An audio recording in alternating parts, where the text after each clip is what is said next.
کبھی اللہ تعالیٰ شانہ قربانیوں کا نتیجہ آدھ گھنٹے کے بعد نکالتے ہیں، کبھی 10 سال کے بعد، مگر نکالتے ضرور ہیں، اس لیے کہ اللہ کا وعدہ ہے قرآن میں وَلَا تَهِنُوا وَلَا تَحْزَنُوا، ہمت مت ہارو، جو بھی حالات تم پر آ جائے ہمت مت ہارو، وَلَا تَحْزَنُوا، غم مت کرو، اس لیے کہ ہمارا وعدہ ہے کہ وَأَنْتُمُ الْأَعْلَوْنَ، بلند تو تم ہی رہو گے، وَأَنْتُمْ، تم ہی بلند رہو گے، إِن كُنتُمْ تَعْلَمُونَ، إِن كُنتُم مُؤْمِنِينَ، بس مومن رہو، مومن رہو، دل میں اعتقاد صحیح اور عمل تمہارے صحیح، دل شکستہ نہ ہو اور غم نہ کرو، دل تمہارا ٹوٹے نہیں، دل شکستہ نہ ہو اور غم نہ کرو، تم ہی غالب رہو گے اگر مومن ہو۔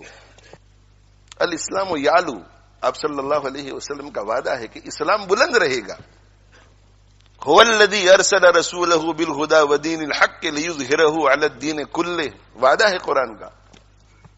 اس لیے ایسے حالات میں شکوک شبہات میں مبتلا نہیں ہونا چاہیے، اللہ کی حکمت پہ یقین رکھنا چاہیے، اللہ کی حکمت پہ، اللہ کی حکمت بھروسہ رکھنا چاہیے، اور جہاں کہیں جو کوئی پریشان حال ہے، جس درجے کی پریشانی میں ہو، جس درجے کی پریشانی میں ہو، ان کا تعاون کرنے کے لیے جس طرح انہیں خود بھی اللہ کی مرضیات پہ چلنا ضروری ہے، پوری امت کے لیے اللہ کی مرضیات پہ چلنا ضروری ہے۔ اگر ہم ہمارے ان فلسطینی بھائیوں اور بہنوں اور بچوں جو معصوم ہے، جو انوسنٹ ہے، جن کا کوئی قصور نہیں ہے، ان کو کسی قسم کا بھی فائدہ پہنچانا چاہتے ہیں، فائدہ، اور بہت ہی مؤثر فائدہ، اعلیٰ درجے کا فائدہ، تو میرے بھائیو توبہ کرو اللہ سے، اپنے گناہوں سے توبہ کرو، اور توبہ کر کے عزم کرو کہ آج کے بعد ہم اللہ کے دین پر، اللہ کی مرضی کے مطابق چلیں گے۔ اس سے بڑھ کر دوسرا کوئی مؤثر فائدہ نہیں، باقی سارے فوائد اس کے تابع ہیں۔ یہ قابو میں آیا تو باقی سارے اسباب کام آئیں گے، یہ قابو میں نہیں آیا تو کوئی سبب کام نہیں آئے گا۔ یہ میرا ایمان ہے، اور ہم سب کا ایمان ہونا چاہیے۔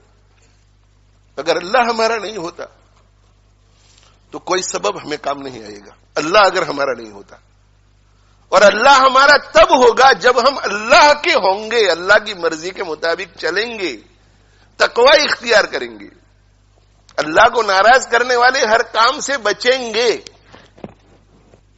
سیاسی تقریریں لوگ بہت کرتے ہیں، سیاسی تبصرے لوگ بہت کرتے ہیں، اور موقع بموقع کرنا بھی چاہیے۔ جو اس فیلڈ کے لوگ ہیں، ہماری فیلڈ یہ نہیں ہے، ہماری یہ فیلڈ ہے، ہماری قرآن کی فیلڈ ہے اور سنت رسول کی فیلڈ ہے صلی اللہ علیہ وسلم۔ آپ ایسا مت سمجھے کہ یہاں لیسٹر میں رہ کر کے اگر ہم تقوی اختیار کریں گے تو ان کو کیا فائدہ ہوگا، وہ آپ چھوڑ دیجئے۔